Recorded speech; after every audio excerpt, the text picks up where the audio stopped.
यह कहानी एक छोटे से गांव की है, जहां रामू नाम का एक साधारण किसान रहता था। रामू का दिल बहुत बड़ा था और वह हमेशा दूसरे की मदद के लिए तैयार रहता था। उसके गांव में हर कोई उसे मान सम्मान देता था, क्योंकि उसने कभी किसी की मदद से पीछे नहीं हटा था। एक दिन रामू अपने खेत में काम कर रहा था कि उसे एक अजनबी आदमी दिखाई दिया। वह आदमी बहुत थका और भूखा लग रहा था। रामू ने उसे अपने पास बुलाया और पूछा, भाई तुम कौन हो और यहाँ कैसे आए? अजनबी ने बताया कि वह शहर से आए और रास्ता भटक गया है। उसने कई दिनों से कुछ नहीं खाया और कुछ कमजोर हो गया। रामू ने बिना कुछ सोचे समझे उसे अपने घर ले आया। उसने उसे पानी पिलाया, अच्छा खाना खिलाया और रात को आराम करने के लिए जगह दी। अगली सुबह रामू ने उस आदमी की मदद की और उसे सही रास्ता दिखा दिया। अजनबी ने रामू का धन्यवाद किया और कहा, तुमने मेरी बहुत मदद की है। मैं एक दिन तुम्हारे इस उपकार का बदला जरूर चुकाऊंगा।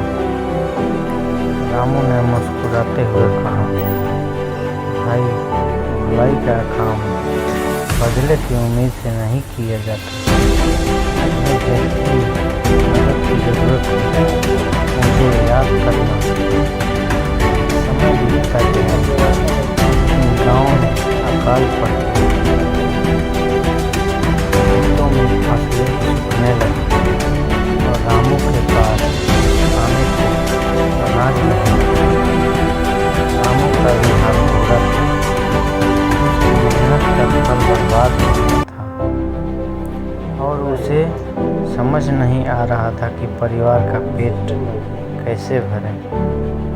गांव के अन्य किसान भी बहुत परेशान थे। वे लोग दिन रात भगवान से मदद की प्रार्थना कर रहे थे। रामू भी हताश होकर सोचने लगा कि अब क्या होगा। अचानक एक दिन गांव में एक बड़ी गाड़ी आई। गाड़ी से वही अजनबी आदमी उतरा जिसे रामू ने कई साल पहले मदद की थी। उसके पास बहुत सारे खाने के सामान और बीज थे। रामू उसे देखकर चौंक गया। अजनबी ने रामू को गले लगाते हुए कहा, तुमने उस दिन मेरी मदद की थी जब मैं बिल्कुल असहाय था। आज मैं तुम्हारे उपकार का बदला चुकाने आया हूँ। यह सामान तुम्हारे और गांव के सभी लोगों के लिए है। रामू की आंखों में आंसू आ गए। उसने कभी नहीं सोचा था कि उसकी एक छोटी सी भलाई का फल उसे इस तरह मिलेगा।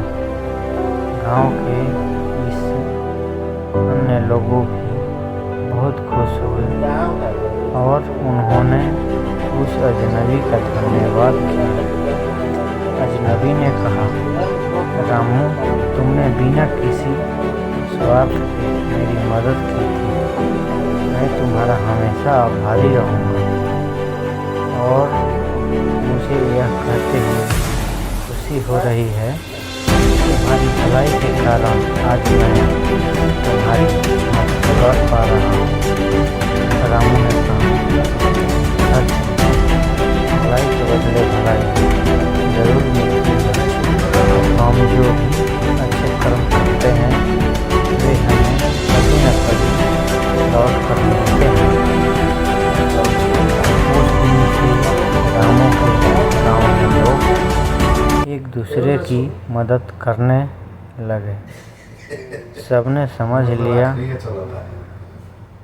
कि अच्छे कर्म कभी बेकार नहीं जाते। रामू का जीवन फिर से पटरी पर आ गया और उसके गांव के लोग भी खुशहाल हो गए।